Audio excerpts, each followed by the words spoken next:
আসসালামু আলাইকুম প্রিয় ভাইয়েরা ও বোনেরা।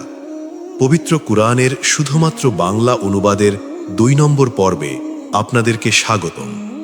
আমাদের ভেতর ম্যাক্সিমাম লোকই পবিত্র আল কুরআনের মধ্যে মহান আল্লাহ তাআলা আমাদের জন্য কি বলছেন এটা জানি না, কিন্তু আমরা অনেকেই খুবই সাবলীলভাবে আরবিতে কুরআন তেলাওয়াত করতে পারি, কিন্তু আমরা বুঝি না তেলাওয়াতের মধ্য দিয়ে মহান আল্লাহ আমাদেরকে কি বলছেন, আমাদেরকে কি কি নির্দেশ দিচ্ছেন আমরা এগুলো জানি না।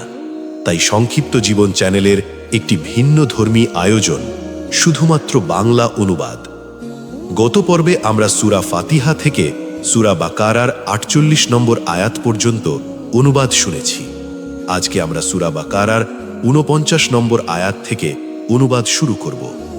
আর স্মরণ করো, যখন আমি তোমাদেরকে ফিরাউনের দল থেকে রক্ষা করেছিলাম, তারা তোমাদেরকে কঠিন আযাব দিত, তোমাদের পুত্র সন্তানদেরকে জবেহ করত এবং তোমাদের নারীদেরকে বাঁচিয়ে রাখত। আর এতে তোমাদের রবের পক্ষ থেকে ছিল মহা পরীক্ষা। স্মরণ করো যখন তোমাদের জন্য সাগরকে বিভক্ত করেছিলাম এবং তোমাদেরকে উদ্ধার করেছিলাম এবং ফিরাউন গোষ্ঠীকে নিমজ্জিত করেছিলাম, আর তোমরা তা চেয়ে চেয়ে দেখছিলে। আর যখন আমি মূসাকে ৪০ রাতের ওয়াদা দিয়েছিলাম, অতঃপর তোমরা তার যাওয়ার পর বাছুরকে উপাস্যরূপে গ্রহণ করেছিলে, আর তোমরা ছিলে জালিম। এরপরও আমি তোমাদেরকে ক্ষমা করেছি যাতে তোমরা কৃতজ্ঞতা প্রকাশ করো। আর যখন আমি মূসাকে দিয়েছিলাম কিতাব ও ফুরকান, যাতে তোমরা হিদায়াত প্রাপ্ত হও। স্মরণ করো, মূসা যখন আপন কওমের লোককে বলল, হে আমার কওম, বাছুরকে উপাস্যরূপে গ্রহণ করে তোমরা নিজেদের প্রতি কঠিন অত্যাচার করেছ, কাজেই তোমরা তোমাদের সৃষ্টিকর্তার নিকট তাওবা করো এবং তোমরা নিজেদেরকে নিরপরাধীরা অপরাধীদেরকে হত্যা করো। তোমাদের সৃষ্টিকর্তার নিকট এটাই শ্রেয়। অতঃপর তিনি তোমাদের প্রতি ক্ষমা প্রদর্শন করলেন। তিনি অত্যন্ত ক্ষমাশীল, পরম দয়ালু। স্মরণ করো, যখন তোমরা বলেছিলে, হে মূসা, আমরা আল্লাহকে সরাসরি না দেখা পর্যন্ত তোমাকে কখনো বিশ্বাস করব না। তখন বজ্র তোমাদেরকে পাকড়াও করেছিল, আর তোমরা নিজেরাই তা প্রত্যক্ষ করছিলে। অতঃপর তোমাদের মৃত্যুর পর আমি তোমাদেরকে আবার জীবিত করলাম, যাতে তোমরা কৃতজ্ঞতা প্রকাশ করো। আর আমি তোমাদের ওপর মেঘের ছায়া দিলাম এবং তোমাদের প্রতি নাজিল করলাম মান্না ও সালোয়া, আর বললাম, তোমাদেরকে যা দান করেছি তা থেকে বৈধ বস্তুগুলো খাও। আর তারা আমার প্রতি জুলম করেনি, বরং তারা নিজদেরকেই জুলম করত। আর স্মরণ করো, যখন মূসা তার কওমের জন্য পানি চাইল, তখন আমি বললাম, তুমি তোমার লাঠি দ্বারা পাথরকে আঘাত করো। ফলে তা থেকে ১২টি ঝর্ণা প্রবাহিত হল। প্রত্যেক গোত্র নিজ নিজ পানের জায়গা চিনে নিল। তোমরা আল্লাহর রিজিক থেকে আহার করো ও পান করো এবং ফাসাদকারী হয়ে জমিনে ঘুরে বেড়িও না। স্মরণ করো, যখন তোমরা বলেছিলে, হে মূসা, আমরা একই রকম খাদ্যে কখনো ধৈর্য ধারণ করব না, কাজেই তুমি তোমার প্রতিপালকের কাছে আমাদের জন্য দুয়া করো, তিনি যেন ভূমি হতে উৎপাদিত দ্রব্য শাকসবজি, কাঁকড়ি, গম, মসুর ও পেঁয়াজ আমাদের জন্য উৎপাদন করেন। মূসা বলল, তোমরা কি উৎকৃষ্ট বস্তুকে নিকৃষ্ট বস্তুর সঙ্গে বদল করতে চাও? তবে কোনো নগরে প্রবেশ করো, তোমরা যা চাও তা সেখানে আছে। এবং তাদেরকে লাঞ্ছনা ও দারিদ্র্যের কষাঘাত করা হলো ও তারা আল্লাহর কোপে পতিত হলো। তা এই জন্য যে তারা আল্লাহর নিদর্শনকে অস্বীকার করত এবং নাবিগণকে অন্যায়ভাবে হত্যা করত। অবাধ্যতা ও সীমা লঙ্ঘন করার জন্যেই তাদের এ পরিণতি হয়েছিল। নিশ্চয় যারা ঈমান এনেছে, যারা ইয়াহুদি হয়েছে ও নাসারা ও সাবিঈন, যারাই আল্লাহ ও শেষ দিবসে বিশ্বাস করে ও সৎ কাজ করে, তাদের জন্য পুরস্কার তাদের প্রতিপালকের নিকট আছে। তাদের কোনো ভয় নেই এবং তারা দুঃখিত হবে না। স্মরণ করো, যখন তোমাদের শপথ নিয়েছিলাম এবং তুর পর্বতকে তোমাদের ওপর তুলে ধরেছিলাম, বলেছিলাম, আমি যা দিলাম দৃঢ়তার সাথে গ্রহণ করো এবং তাতে যা আছে তা স্মরণ রেখো, যেন তোমরা সাবধান হয়ে চলতে পারো। এর পরেও তোমরা মুখ ফিরিয়ে নিলে। অতএব যদি তোমাদের প্রতি আল্লাহর অনুগ্রহ এবং তার করুণা না থাকত, তাহলে অবশ্যই তোমরা বিনাশপ্রাপ্ত হতে। আর তোমাদের মধ্যে যারা শনিবারের ব্যাপারে সীমালঙ্ঘন করেছিল, তাদেরকে অবশ্যই তোমরা জানো। অতপর আমি তাদেরকে বললাম, তোমরা নিকৃষ্ট বানর হয়ে যাও। আমি তা তাদের সমসাময়িক ও পরবর্তীগণের শিক্ষা গ্রহণের জন্য দৃষ্টান্ত এবং মুত্তাকিদের জন্য উপদেশ স্বরূপ করেছি। আর স্মরণ করো যখন মূসা তার কওমকে বলল, নিশ্চয় আল্লাহ তোমাদেরকে নির্দেশ দিচ্ছেন যে তোমরা একটি গাভী জবেহ করবে। তারা বলল, তুমি কি আমাদের সাথে উপহাস করছো? সে বলেছিল, আমি আল্লাহর নিকট আশ্রয় প্রার্থনা করছি যেন আমি মূর্খদের অন্তর্ভুক্ত না হই। তারা বলল, তুমি আমাদের জন্য তোমার রবের নিকট দোয়া করো, তিনি যেন আমাদের জন্য স্পষ্ট করে দেন গাভীটি কেমন হবে।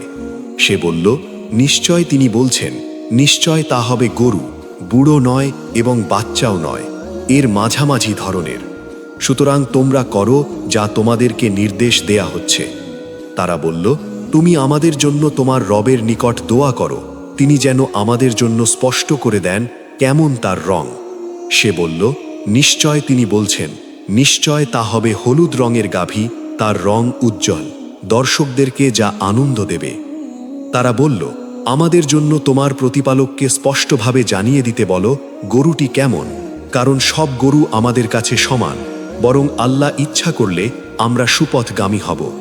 সে বলল, নিশ্চয় তিনি বলছেন, নিশ্চয় তা এমন গাভী যা ব্যবহৃত হয়নি জমি চাষ করায় আর না খেতে পানি দেয়ায়, সুস্থ, যাতে কোনো খুঁত নেই। তারা বলল, এখন তুমি সত্য নিয়ে এসেছ।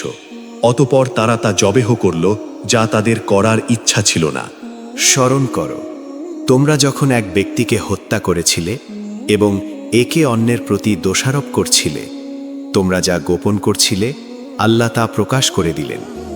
আমি বললাম, তার অর্থাৎ জবহকৃত গরুর কোনো অংশ দ্বারা একে আঘাত করো। এভাবে আল্লাহ মৃতকে জীবন দান করেন আর তোমাদেরকে তার নিদর্শন দেখিয়ে থাকেন যাতে তোমরা জ্ঞান লাভ করতে পারো। এরপরও তোমাদের হৃদয় কঠিন হয়ে গেল, তা পাথর কিংবা তদপেক্ষা কঠিন। কতক পাথরও এমন আছে যে তা হতে ঝর্ণাধারা প্রবাহিত হয়, এবং কতক এরূপ যে ফেটে যাওয়ার পর তা হতে পানি নির্গত হয়। আবার কতক এমন যা আল্লাহর ভয়ে ধসে পড়ে, এবং তোমরা যা করো আল্লাহ সে সম্বন্ধে বেখেয়াল নন। তোমরা কি এই আশা করো যে তারা তোমাদের কথায় ঈমান আনবে, অথচ তাদের একদল আল্লাহর বাণী শ্রবণ করত ও বুঝার পর জেনে শুনে তা বিকৃত করত? আর যখন তারা মুমিনদের সাথে সাক্ষাৎ করে তখন বলে, আমরা ঈমান এনেছি। আর যখন একে অপরের সাথে একান্তে মিলিত হয় তখন বলে, তোমরা কি তাদের সাথে সে কথা আলোচনা করো যা আল্লাহ তোমাদের উপর উন্মুক্ত করেছেন, যাতে তারা এর মাধ্যমে তোমাদের রবের নিকট তোমাদের বিরুদ্ধে দলিল পেশ করবে? তবে কি তোমরা বুঝো না? তাদের কি জানা নেই যে তারা যা গোপন রাখে অথবা প্রকাশ করে অবশ্যই আল্লাহ তা জানেন? এবং তাদের মধ্যে অনেক অশিক্ষিত লোক আছে যারা প্রবৃত্তি ব্যতীত কোনো গ্রন্থ অবগত নয়, এবং তারা শুধু কল্পনাসমূহ রচনা করে থাকে। সুতরাং ধ্বংস তাদের জন্য যারা নিজ হাতে কিতাব লেখে, তারপর বলে এটি আল্লাহর পক্ষ থেকে, যাতে তার তুচ্ছ মূল্যে বিক্রি করতে পারে। সুতরাং তাদের হাত যা লিখেছে তার পরিণামে তাদের জন্য ধ্বংস, আর তারা যা উপার্জন করেছে তার কারণেও তাদের জন্য ধ্বংস। তারা বলে, গুটি কয়েক দিন ছাড়া আগুন কখনো আমাদেরকে স্পর্শ করবে না। বলো, তোমরা কি আল্লাহর নিকট ওয়াদা নিয়েছ, ফলে আল্লাহ তার ওয়াদা ভঙ্গ করবেন না? কিংবা আল্লাহ সম্পর্কে এমন কিছু বলছো যা তোমরা জানো না? তবে হ্যাঁ, যারা পাপ কাজ করে এবং যাদের পাপ রাশি তাদেরকে ঘিরে ফেলে তারাই জাহান্নামী, সেখানে তারা চিরকাল থাকবে।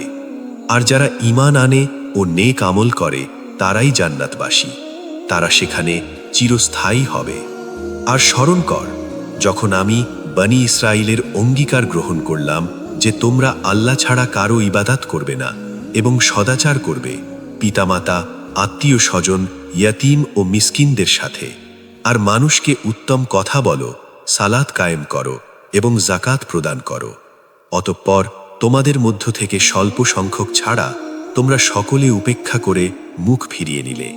আর যখন আমি তোমাদের অঙ্গীকার গ্রহণ করলাম যে তোমরা নিজদের রক্ত প্রবাহিত করবে না এবং নিজদেরকে তোমাদের গৃহসমূহ থেকে বের করবে না, অতঃপর তোমরা স্বীকার করে নিলে। আর তোমরা তার সাক্ষী। অতঃপর তোমরাই তো তারা যারা নিজদেরকে হত্যা করছো এবং তোমাদের মধ্য থেকে একটি দলকে তাদের গৃহ থেকে বের করে দিচ্ছ, পাপ ও সীমা লঙ্ঘনের মাধ্যমে তাদের বিরুদ্ধে সহায়তা করছো। আর তারা যদি বন্দী হয়ে তোমাদের নিকট আসে, তোমরা মুক্তিপণ দিয়ে তাদেরকে মুক্ত করো, অথচ তাদেরকে বের করা তোমাদের জন্য হারাম ছিল। তোমরা কি কিতাবের কিছু অংশে ঈমান রাখো আর কিছু অংশ অস্বীকার করো? সুতরাং তোমাদের মধ্যে যারা তা করে, দুনিয়ার জীবনে লাঞ্ছনা ছাড়া তাদের কি প্রতিদান হতে পারে? আর কিয়ামতের দিনে তাদেরকে কঠিনতম আযাবে নিক্ষেপ করা হবে। আর তোমরা যা করো, আল্লাহ সে সম্পর্কে গাফিল নন। তারা আখিরাতের বিনিময়ে দুনিয়ার জীবনকে খরিদ করেছে, সুতরাং তাদের থেকে আযাব হালকা করা হবে না এবং তারা সাহায্যপ্রাপ্তও হবে না। আর আমি নিশ্চয়ই মূসাকে কিতাব দিয়েছি এবং তারপরে একের পর এক রাসূল প্রেরণ করেছি এবং মারিয়াম পুত্র ঈসাকে দিয়েছি সুস্পষ্ট নিদর্শনসমূহ, আর তাকে শক্তিশালী করেছি পবিত্র আত্মার মাধ্যমে। তবে কি তোমাদের নিকট যখনই কোনো রাসূল এমন কিছু নিয়ে এসেছে যা তোমাদের মনোপুত নয়, তখন তোমরা অহংকার করেছ? অতঃপর নবীদের একটি দলকে তোমরা মিথ্যাবাদী বলেছ আর একটি দলকে হত্যা করেছ। আর তারা বলল, আমাদের অন্তরসমূহ আচ্ছাদিত। বরং তাদের কুফুরির কারণে আল্লাহ তাদেরকে লানত করেছেন। অতঃপর তারা খুব কমই ঈমান আনে। তাদের কাছে যা আছে তার সমর্থক কিতাব যখন আল্লাহর নিকট থেকে আসলো, যদিও পূর্বে কাফেরদের বিরুদ্ধে তারা এর সাহায্যে বিজয় প্রার্থনা করত, আর সেটাকে তারা চিনতেও পারল, তবুও যখন তা তাদের নিকট আসলো তখন তারা তা অবিশ্বাস করল। সুতরাং অবিশ্বাসকারীদের প্রতি আল্লাহর লানত। তা কতই না নিকৃষ্ট যার বিনিময়ে তারা নিজেদের আত্মাকে বিক্রি করেছে। তা এই যে আল্লাহ যা অবতীর্ণ করেছেন, জিদের বসে তারা তা প্রত্যাখ্যান করত শুধু এই জন্য যে আল্লাহ তার বান্দাহদের মধ্য হতে যাকে ইচ্ছে অনুগ্রহ করেন। সুতরাং তারা ক্রোধের উপর ক্রোধের অধিকারী হল, আর কাফেরদের জন্যই লাঞ্ছনাদায়ক শাস্তি রয়েছে। সম্মানিত ভাই ও বোনেরা, আজকের পর্বে আমরা সূরা বাকারার ৯০ নম্বর আয়াত পর্যন্ত অনুবাদ শুনলাম। আগামী পর্বে ৯১ নম্বর আয়াত থেকে অনুবাদ শুরু হবে ইনশাআল্লাহ। সবাই ভিডিওটি আপনার বন্ধু বান্ধব, পরিবারের সদস্যের কাছে শেয়ার করবেন, যেন তারাও জানতে পারে পবিত্র আল কুরআনে মহান আল্লাহ তাআলা আমাদের জন্য কি কি বলেছেন। ভিডিওতে একটি লাইক ও সুন্দর একটি গঠনমূলক কমেন্ট করবেন, এতে করে ভিডিওটি আরও অনেকের কাছে পৌঁছাবে এবং ইনশাআল্লাহ সওয়াবের ভাগীদার আপনি হবেন। আজকের মতো বিদায় নিচ্ছি। আসসালামু আলাইকুম।